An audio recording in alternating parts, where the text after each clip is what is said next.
같은 집을 팔아도 시점 하나로 세금이 2배, 3배 차이 납니다. 이게 과장이 아닙니다.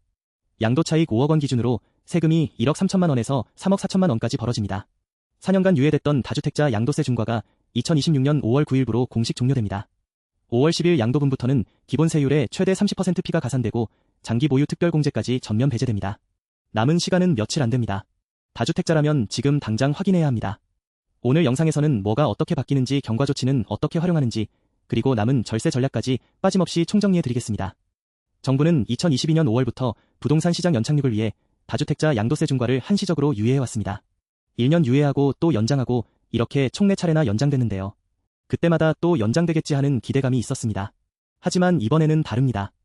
2026년 5월 9일을 마지막으로 더 이상 연장 없이 종료가 확정됐습니다. 기획재정부, 국토교통부, 금융위원회가 공동으로 발표한 보완 방안에 따른 겁니다. 세 부처가 동시에 발표했다는 건 이번에는 진짜라는 의미입니다. 유예 기간 중에는 어땠냐면요.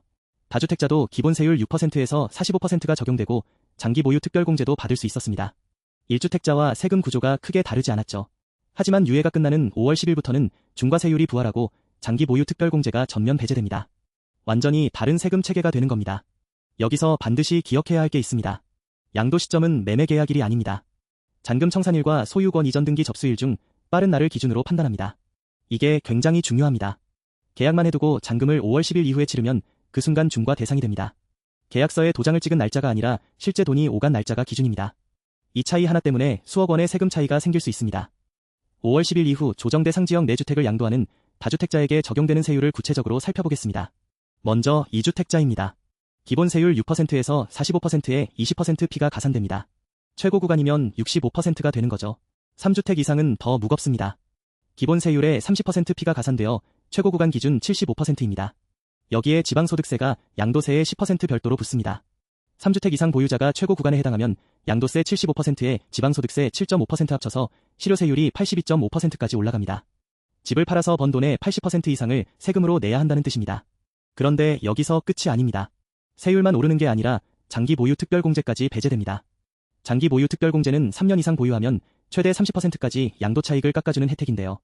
중과 적용 시에는 이게 통째로 사라집니다. 10년 넘게 보유했어도 공제 혜택이 제로가 되고 양도차익 전액이 과세 대상이 되는 겁니다. 오래 갖고 있었으니 세금이 줄겠지 하는 기대가 완전히 무너지는 구조입니다. 구체적인 예시로 비교해 보겠습니다. 양도차익 5억 원이고 10년 보유한 기준입니다. 유예 기간 중에 매도하면 기본 세율의 장특공 제30%가 적용되어 과세 표준이 약 3억 5천만 원, 세금은 약 1억 3천만 원입니다. 유예 종료 후 2주택자가 매도하면 기본 세율의 20% 피가 가산되고 장특공제는 배제됩니다. 과세 표준이 5억 원 그대로 세금이 약 2억 9천만 원으로 뜁니다. 3주택자라면 더 심각합니다. 30% 피 가산에 장특공제 배제까지 겹치면 세금이 약 3억 4천만 원입니다.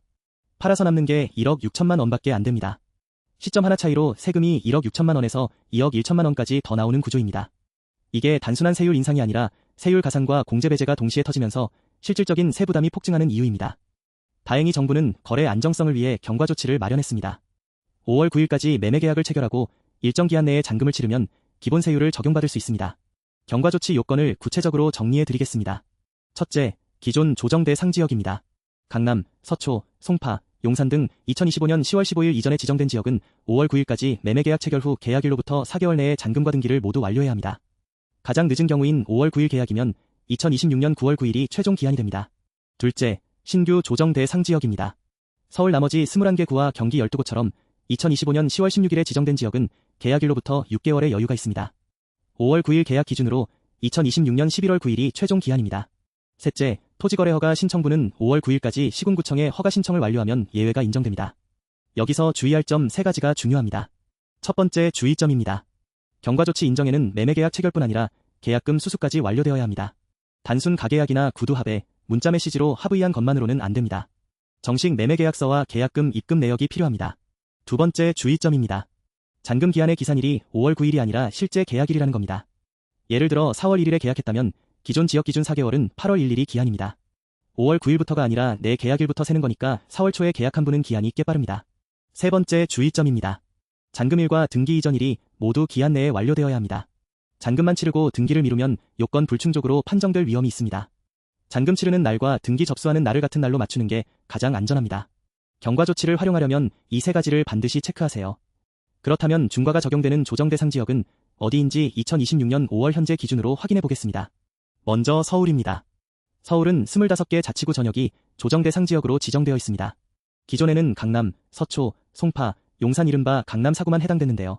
2025년 10월 16일부터 마포, 성동, 영등포, 양천, 노원, 관악, 동작, 광진, 중구, 종로 등 나머지 21개 구까지 전부 포함됐습니다. 서울에 집이 있다면 어느 구든 예외 없이 조정 대상 지역입니다. 경기도는 12곳이 지정되어 있습니다. 과천시, 광명시 성남시의 분당구, 수정구, 중원구 수원시의 영통구, 장안구, 팔달구 안양시 동안구, 용인시 수지구 의왕시, 하남시입니다. 혹시 강남 4구만 해당되는 줄 알고 계셨던 분들 많으시죠? 그건 2025년 10월 이전 얘기입니다. 지금은 서울 전역이 조정 대상 지역이고 경기도 주요 도시까지 포함됩니다. 반면에 위 목록에 포함되지 않은 지역은 현재 비규제 지역입니다. 일산, 김포, 파주, 평택 등 경기 기타 지역과 부산, 대구 등 지방광역시에 있는 주택만 보유한 다주택자라면 이번 중과 부활과는 무관합니다. 기본 세율이 그대로 적용됩니다. 중요한 건 중과 대상 여부가 본인이 사는 곳이 아니라 보유주택의 소재지에 따라 결정된다는 점입니다. 내가 경기도 김포에 살아도 내가 보유한 주택이 서울 마포에 있으면 그 주택을 팔 때 중과가 적용됩니다. 내가 사는 곳이 아니라 내가 가진 집이 어디 있는지를 봐야 합니다. 남은 시간이 얼마 없지만 지금이라도 검토할 수 있는 절세 전략 4가지를 정리했습니다. 첫 번째 전략, 경과조치 활용입니다. 가장 확실한 방법입니다. 이미 매도를 결심했다면 5월 9일까지 매매 계약서를 작성하고 계약금 수수를 완료합니다. 이후 계약일로부터 4개월에서 6개월 내에 잔금을 치르면 기본 세율이 적용됩니다. 다만 자금 계획 없이 계약만 해두면 잔금 기한을 놓칠 위험이 있습니다. 자금 조달까지 확인된 상태에서 진행하세요. 매수자 입장에서도 잔금 기한이 있다는 걸 알면 가격 협상에서 유리한 위치를 잡으려 할 수 있으니 이 부분도 감안하셔야 합니다.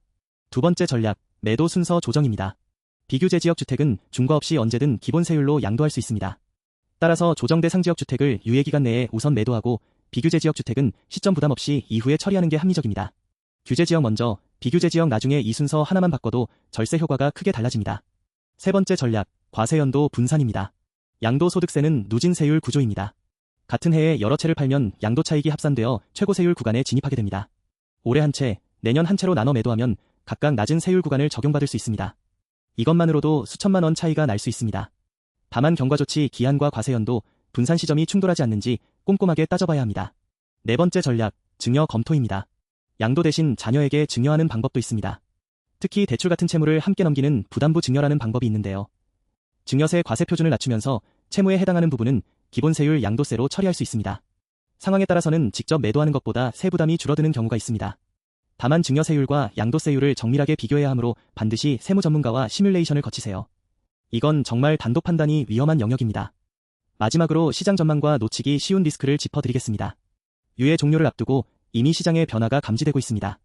조정 대상 지역을 중심으로 급매물 소진이 빨라지고 있고 매도 호가도 소폭 상승하는 흐름입니다.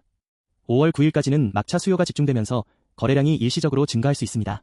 실제로 4월 말부터 강남, 마포, 성동 등 인기 지역 위주로 거래가 늘고 있습니다. 반면 5월 10일 이후에는 다주택자의 매도 유인이 급격히 줄어듭니다. 세금 부담이 양도 차익의 대부분을 가져가니까 차라리 안 판다는 심리가 작용하게 됩니다. 그러면 매물이 잠기고 거래 절벽 현상이 올 수 있습니다. 매물이 줄면 가격이 오르고 가격이 오르면 매수 심리가 위축되는 악순환 구조가 만들어질 수 있습니다. 절세 관점에서 핵심 하나 말씀드립니다. 핵심은 5월 9일이 아니라 잔금일입니다. 계약만 해두고 잔금을 못 치르면 경과조치도 의미가 없습니다. 자금 조달 계획까지 확정된 상태에서만 경과조치가 진짜 효력을 가집니다. 계약 전에 잔금 일정부터 확정하세요. 그리고 놓치기 쉬운 리스크 3가지입니다. 첫째, 추가 규제 리스크입니다. 지금 비규제 지역이라도 가격이 상승하면 추가 지정될 수 있습니다. 경기 기타 지역이라고 영원히 안전한 건 아닙니다. 특히 일산, 김포 등 서울 접근성 좋은 곳은 언제든 규제 대상이 될 수 있습니다. 둘째, 국회 변수입니다. 양도세 중과 폐지나 완화 법안이 국회에 계류 중이지만 현 정치 상황에서 조기 통과 가능성은 낮습니다. 법이 바뀌겠지 하고 기다리는 건 리스크가 큰 전략입니다. 기대만 하다가 시간만 흘러갈 수 있습니다. 셋째, 급매 함정입니다. 중과를 피하려고 급하게 매도하면 시세보다 낮은 가격에 처분하게 됩니다. 세금은 줄었지만 매도 손실이 더 클 수 있습니다. 절세가 목적이었는데 오히려 전체 수익이 줄어드는 역설적인 상황이 벌어지는 겁니다. 냉정하게 계산해보고 결정해야 합니다. 감정이 아니라 숫자로 판단하는 게 핵심입니다. 정리하겠습니다. 5월 9일 이후 다주택자 양도세 중과가 부활하면 같은 집을 팔아도 세금이 2배에서 3배 늘어납니다. 장기 보유 특별공제 배제까지 겹치면 실질 부담은 더욱 커집니다. 남은 시간 동안 급하게 움직이기보다 정확한 세금 시뮬레이션을 먼저 돌려보고 내 상황에 맞는 최선의 선택을 찾으세요. 경과조치 활용이든 매도 순서 조정이든 증여 검토든 과세연도 분산이든 반드시 세무 전문가와 함께 판단하시길 바랍니다. 유예 종료는 단순한 세율 인상이 아닙니다. 세율 가산과 장특공제 배제가 동시에 적용되면서 사실상 조정 대상 지역 다주택자에게 보유 페널티를 부과하는 것과 같습니다. 이 영상이 도움이 되셨다면 좋아요와 구독 부탁드리고 더 자세한 내용은 영상 설명란 블로그 링크에서 확인하실 수 있습니다.